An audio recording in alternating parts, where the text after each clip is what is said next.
Toute l'actualité politique et parlementaire, c'est le 19h de Public Sénat. Bonsoir à tous. Sans tarder, les titres de cette édition de ce vendredi 4 février 2011. Le vendredi du départ, place Tahrir au Caire et dans les grandes villes d'Égypte, des manifestations dans le calme pour réclamer le départ du président Hosni Moubarak.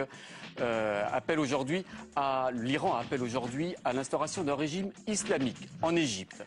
La situation égyptienne qui inquiète les Européens. Au sommet de Bruxelles, les 27 appellent à une transition politique dès maintenant.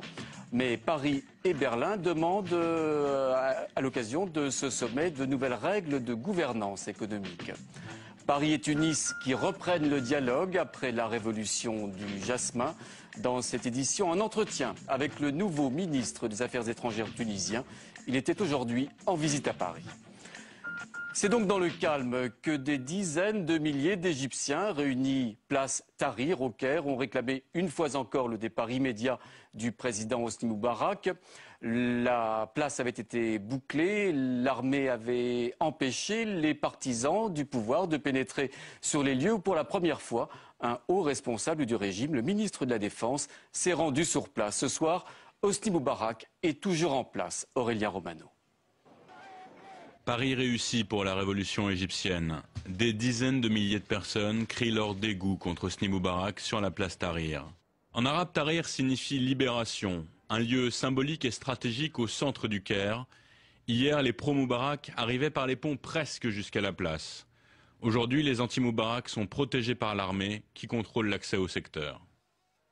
Il serait plusieurs centaines de milliers, voire même 800 000, selon certains décomptes, sur la place où alternent slogans et prières du vendredi.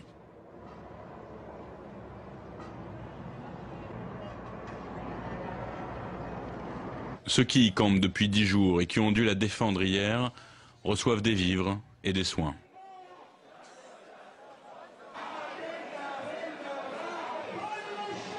Le pantin à l'effigie du président égyptien est toujours pendu au centre de la place. Au même moment, environ 300 pro-Moubarak tentent une percée.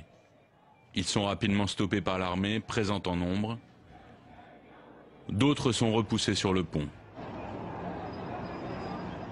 Le véritable test pour éviter le chaos d'hier est ce soir avec la dispersion d'une partie des manifestants. En fin de journée, des tirs sont entendus près de la place. En effet, des échauffourées ont lieu dans les rues adjacentes et ces tirs ressemblent aux tirs de semonce de l'armée. En tout cas, les plus motivés ont juré de tenir la place de la liberté jusqu'au départ du président Moubarak. Voilà, c'était aujourd'hui au Caire, ce vendredi du départ sur notre plateau pour aborder ce dossier égyptien. Jean-Paul Chaniolo, politologue, professeur à l'université de Cergy-Pontoise, spécialiste du Proche-Orient. À vos côtés, Hervé Bourges, également éminent spécialiste du monde arabe. Hervé Bourges, on annonçait ce vendredi décisif, une journée décisive. L'a-t-elle été finalement cette journée? Mais c'est pas la première fois qu'on annonce une journée décisive, hein. C'est la énième fois. Cette fois-ci, on a dit ce sera extraordinaire, il y aura 2 millions de manifestants. Et c'est le jour du départ de Moubarak. Mais Moubarak est toujours là. Je ne sais pas s'il y a eu 2 millions de manifestants. Il semble que ça n'ait pas atteint ce nombre. Enfin, il y en avait quand même beaucoup, montrant la détermination de ces jeunes gens, de ces femmes, de ces gens de milieux très différents. Il y a des bourgeois, il y a des intellectuels, il y a surtout des gens des villes, hein. Il y a peu de gens des campagnes. Bien. Alors, ils ont été là, ils réclament le départ de Moubarak. L'armée est toujours présente, mais contrairement au chaos d'hier et d'avant-hier, les choses se sont passées de façon beaucoup plus calme. Et c'est même étonnant parce que il y a ce qu'on appelle les pro-Moubarak qui sont en réalité des nervis du régime qui ont été payés ou à qui on a demandé de venir. Et puis peut-être des gens pas loin du Caire qui ont peur de l'avenir, qui se sont dit bah oui, il faut peut-être qu'on vienne. Donc il y avait des gens très différents mais qui sont venus avec une brutalité terrible. Alors on en est toujours au même point et la situation n'a pas évolué sur le plan international non plus puisque tout le monde demande le départ de Moubarak, mais Moubarak a dit je n'aime plus le pouvoir mais je suis obligé d'être là pour faire face au chaos alors qu'il est en train de le susciter. Jean-Paul Chaniolo, est-ce que Hosni Moubarak ce soir, à la fin de cette journée, de ce vendredi du départ, a marqué certains points, quelques points en tout cas? Je crois que ce qui se passe aujourd'hui, ça montre surtout la capacité du régime à tenir. Ça ne veut pas dire que les choses ne vont pas évoluer d'une manière ou d'une autre, mais je crois qu'on aurait tort de confondre la force du régime de Moubarak et de l'armée qui est derrière avec ce qui s'est passé dans d'autres pays, je pense en particulier à la Tunisie. Et donc on a un ancrage, on le voit bien d'ailleurs dans ce qui se passe, très fort. C'est globalement l'armée qui est au pouvoir. Et l'armée, avec Souleymane qui est juste derrière, et il est clair que Moubarak va partir, on ne sait pas quand il va partir, alors peu importe si c'est vendredi ou mercredi, enfin ou un vendredi. En tout cas, il l'a dit. Mais il va partir, il va partir de toute façon. Maintenant, il y a tout un scénario Moubarak qui est terminé, c'était celui de la dynastie Moubarak, tout ça, ça me paraît complètement exclu. Maintenant, le régime, lui, à mon avis, est en train de négocier avec Souleymane, on a besoin de l'armée est là, et bien entendu, les Américains sont là, et donc... Il y a deux niveaux. Il y a le niveau de ce qu'on voit dans la rue et qui est la preuve d'une maîtrise de beaucoup de gens et aussi d'une certaine façon du régime. Et puis derrière, il y a une négociation qui est en train de s'enclencher pour voir comment ça va s'infléchir. On va revenir évidemment sur tous ces points. Nous sommes en ligne en direct du Caire avec le photographe reporter Reza. Bonsoir Reza. Merci beaucoup d'être avec nous. Est-ce que vous avez senti au 11e jour de cette révolte égyptienne une détermination intacte chez les manifestants ? Oui, bonsoir. Écoutez, aujourd'hui, c'était encore une journée le plus importante parce que la place de Tahrir, dans laquelle j'ai passé toute la journée, était remplie du monde.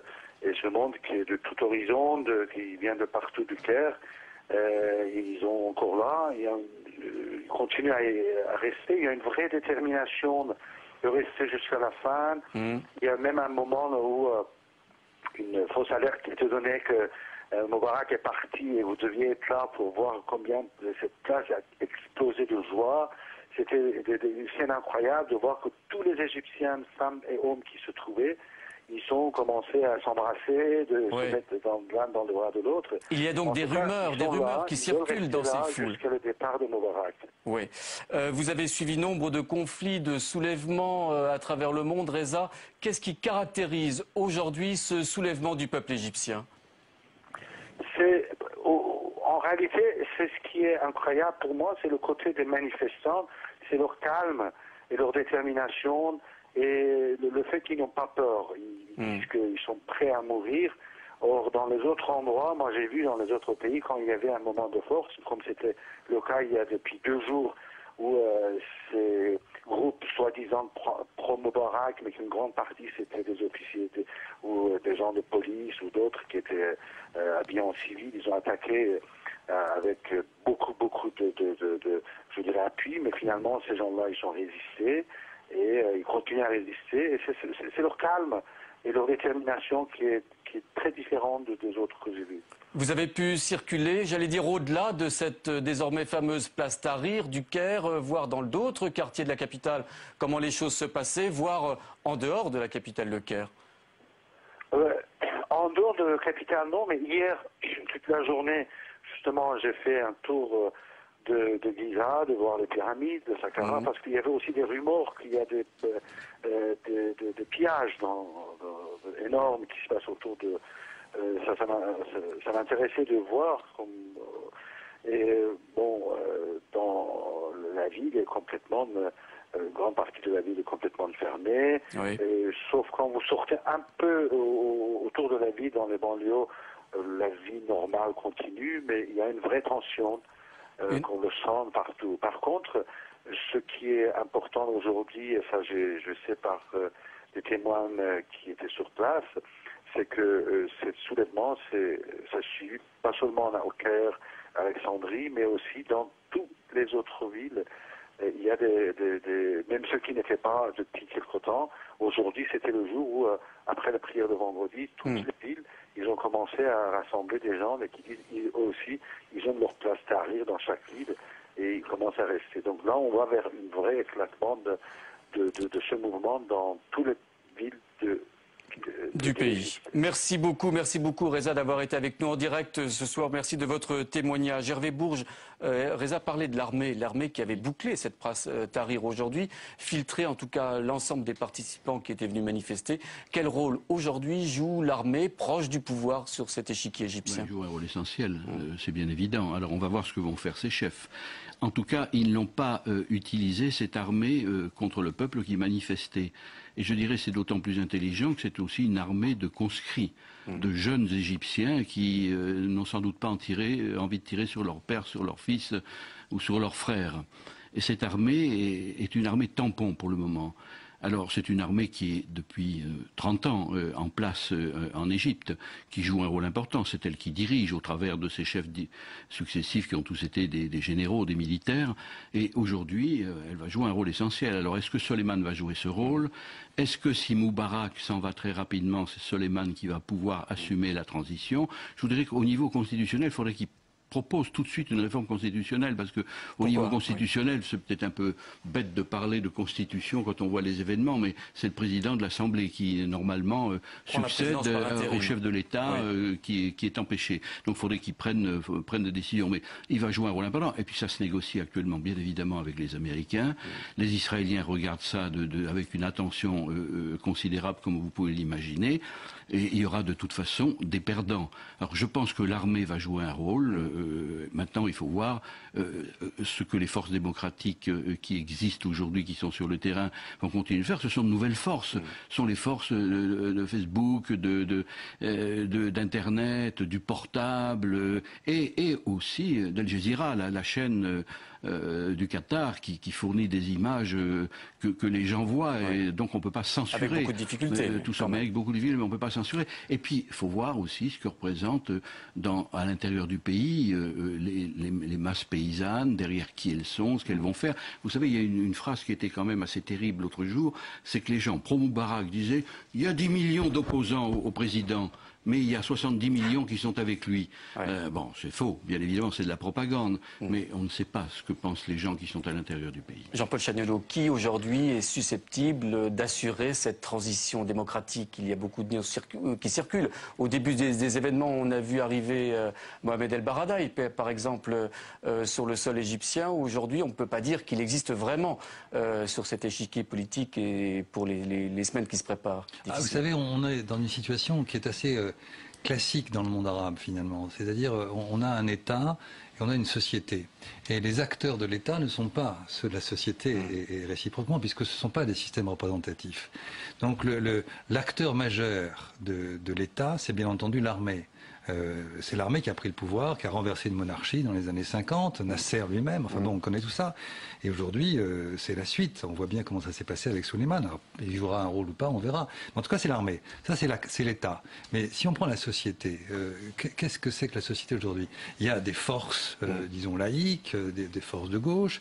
Et puis vous avez, c'est incontournable, un terreau extrêmement important, enfin un ensemble très important d'islamistes, très différents. Les frères musulmans. Pas seulement. Il y a aussi les salafistes, il y a les djihadistes. Enfin, c'est complexe. Même l'espace islamiste est complexe. Mais c'est vrai que disons, la structuration la plus importante par rapport aux politiques, ce sont les frères musulmans. Je rappelle un chiffre, simplement, ça permet de comprendre les choses. En 2005, il y a 450 ou un peu plus sièges au Parlement. Ils ont pu présenter 150 candidats, les frères musulmans, par différents moyens, parce qu'ils ne sont pas légalisés, mais ils ont pu quand même le faire. Et ils ont eu 88 élus. En 2010, 5 ans plus tard, ils ont voulu à nouveau se présenter, ils n'ont pas pu, pour des raisons que chacun sait, parce que les élections étaient, comment dirais-je, honteusement tronquées et truquées. Par conséquent, ils ont préféré ne pas y aller. Ce qui veut dire que la force incontournable dans l'opposition aujourd'hui, c'est les frères musulmans. Et ils jouent le jeu, là, très, très habilement, pour ce qu'on peut voir, de manière très pragmatique. Et même quelqu'un comme Baradei, dont vous parliez, Baradei a été très content d'avoir à un moment donné une déclaration de soutien des frères musulmans.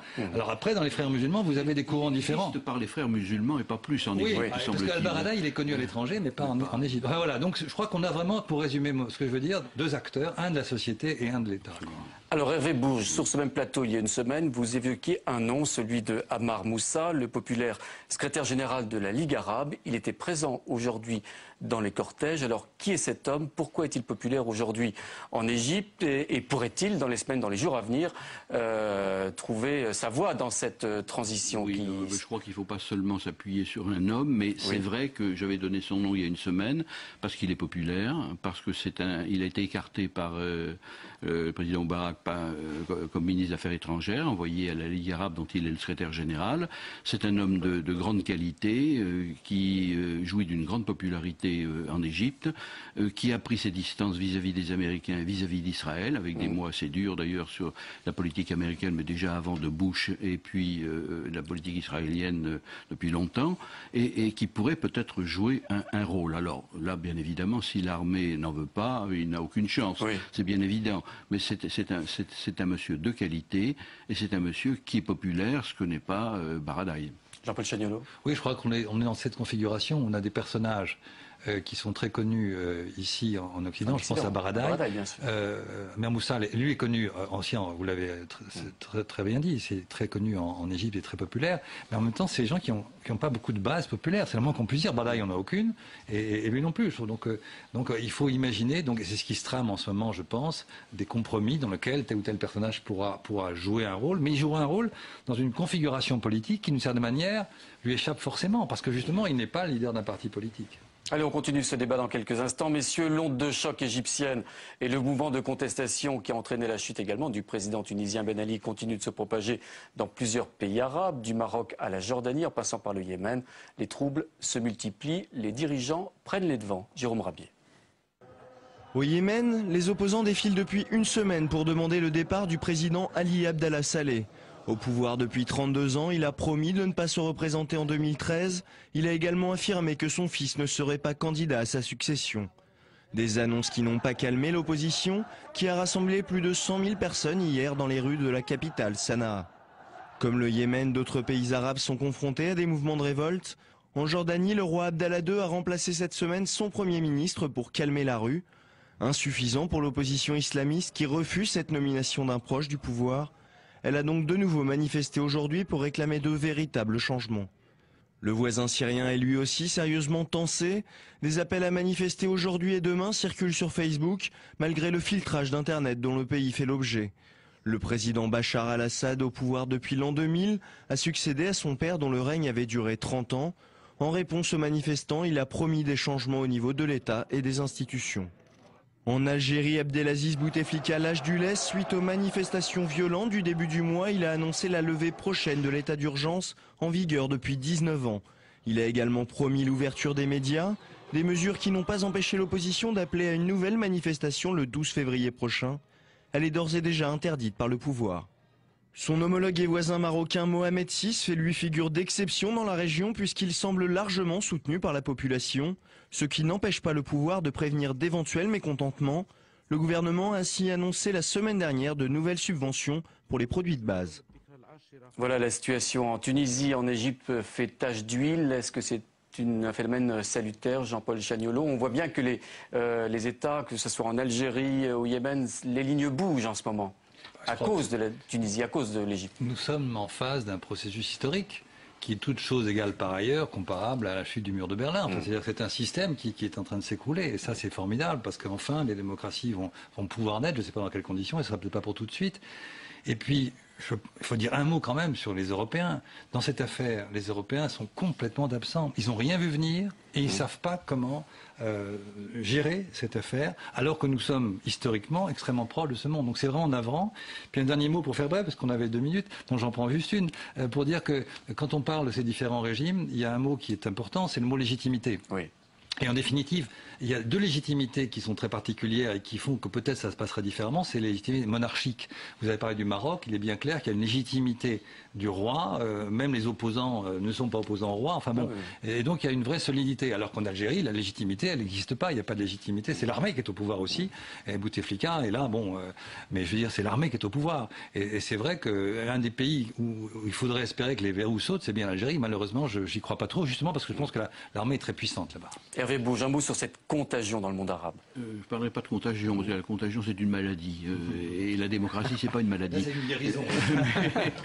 mais je dirais, oui, ça fait tache d'huile, bien évidemment, et c'est heureux, c'est bien, parce que je ne sais pas du tout sur quoi ça va déboucher, mais il y a aujourd'hui une légitimité, des gens qui n'ont plus peur, d'un peuple qui descend dans la rue pour réclamer davantage de liberté avec le pain, avec l'eau et avec ce qui constitue, disons, la vie d'un homme normal. La dignité. Et la dignité. Et le peuple égyptien israélien a retrouvé sa dignité. Il avait retrouvé du temps de Nasser, à certains moments contre les Suez et l'expédition de Suez et compagnie.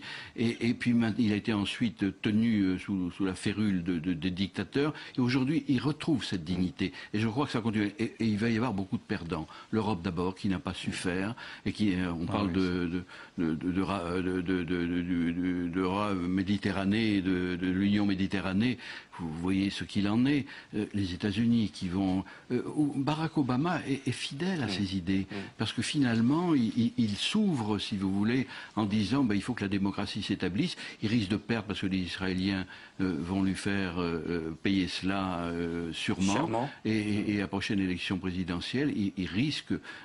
Et Israël va être affaibli, bien évidemment, qui s'enfermant dans sa politique suicidaire à l'égard des Palestiniens, ne va pas tirer bénéfice de cette situation, quelle qu'en soit l'issue. Merci beaucoup, messieurs, de vos éclairages sur ce complexe et difficile dossier égyptien.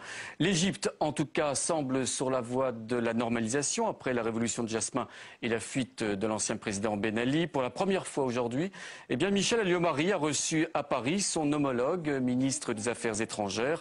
Les deux pays affirment désormais avoir dissipé tout malentendu entre la Méditerranée. Ahmed Al-Beraouf Ounaïs, qui au micro de Sonia Mabrouk, détaille ce qu'il appelle, on en parlait à l'instant, cette onde de choc de la liberté. L'onde de choc qui atteint l'Égypte n'est pas la nôtre, c'est l'onde de choc de la liberté. Ne confondez pas, la liberté est universelle. Les progrès de la Tunisie de tout temps sont tunisiens. Nous sommes des militants de la liberté et de la démocratie et nous focalisons sur nos programmes de construction et de reconstruction de la Tunisie. Mais nous ne revendiquons aucune exemplarité. Nous n'avons rien à exporter. Michel Alliot-Marie, la ministre des Affaires étrangères française, a proposé le savoir-faire français en matière de sécurité. Elle a proposé au régime de Ben Ali. Quelles sont aujourd'hui votre attitude par rapport à la France? Madame Alliot-Marie a anticipé nos souhaits et nos besoins de reconstruction, de compensation sociale, aussi bien en tant que France, n'est-ce pas, partenaire historique de la Tunisie, dans tous nos malheurs et dans toutes nos conquêtes sociales et modernes. J'admire le courage politique et la solidarité qu'elle nous a exprimée. Le peuple tunisien demandait aussi plus de liberté. Est-ce que vous avez totalement levé la censure dans le pays? La censure des médias, la censure d'Internet et la libération de la parole, donc liberté d'expression et la liberté d'association. Nous ne dissolvons aucun parti. N'est-ce pas? Nous avons évidemment pris la mesure de séparer l'État de l'ancien parti hégémonique, n'est-ce pas, qui s'était enchevêtré dans les réseaux de l'État d'une manière abusive, au point d'endommager l'âme de ce parti d'historiens à l'histoire prestigieuse et d'endommager le corps de l'État lui-même et d'avoir discrédité l'un et l'autre. Voilà, vous venez d'entendre les propos du ministre tunisien à propos de Michel Alliot-Marie et ces nouvelles révélations du site d'information Mediapart qui affirme aujourd'hui que l'avion qui avait transporté la ministre des Affaires étrangères était surtout utilisé par le clan Ben Ali, des informations jugées sans nouveauté par l'entourage du ministre. Sachant enfin que l'Union européenne a décidé aujourd'hui de geler les avoirs de 46 proches de l'ancien chef d'État tunisien. Les 27 étaient réunis aujourd'hui à Bruxelles, un sommet marqué par une nouvelle initiative franco-allemande. Paris et Berlin proposent un pacte économique susceptible d'enrayer de futures crises liées au déficit budgétaire. Des propositions qui ne font pas l'unanimité. Paul Bouffard. 2011, année de la confiance retrouvée dans l'euro. Angela Merkel annonce le programme. Soutenu par Nicolas Sarkozy, les deux leaders européens travaillent main dans la main pour renforcer la gouvernance économique. Nous voulons faire converger les différentes économies européennes et nous avons renforcé notre discussion encore ces dernières semaines. Nous sommes donc d'accord sur un plan structurel pour apporter la réponse aux défis que connaît l'Europe. Première proposition, inscrire des règles de réduction des déficits avec des plafonds contraignants. Objectif, contrôler l'endettement des 27. 9 mois après le sauvetage de la Grèce et 10 semaines après celui de l'Irlande, Paris et Berlin veulent renforcer l'aide financière et le fonds de sauvegarde de l'euro. Enfin, le couple franco-allemand veut définir une politique commune à tous les pays européens en matière de retraite et de salaire. Une fois de plus, les partenaires européens s'agacent de ce qui ressemble à un diktat de l'axe franco-allemand.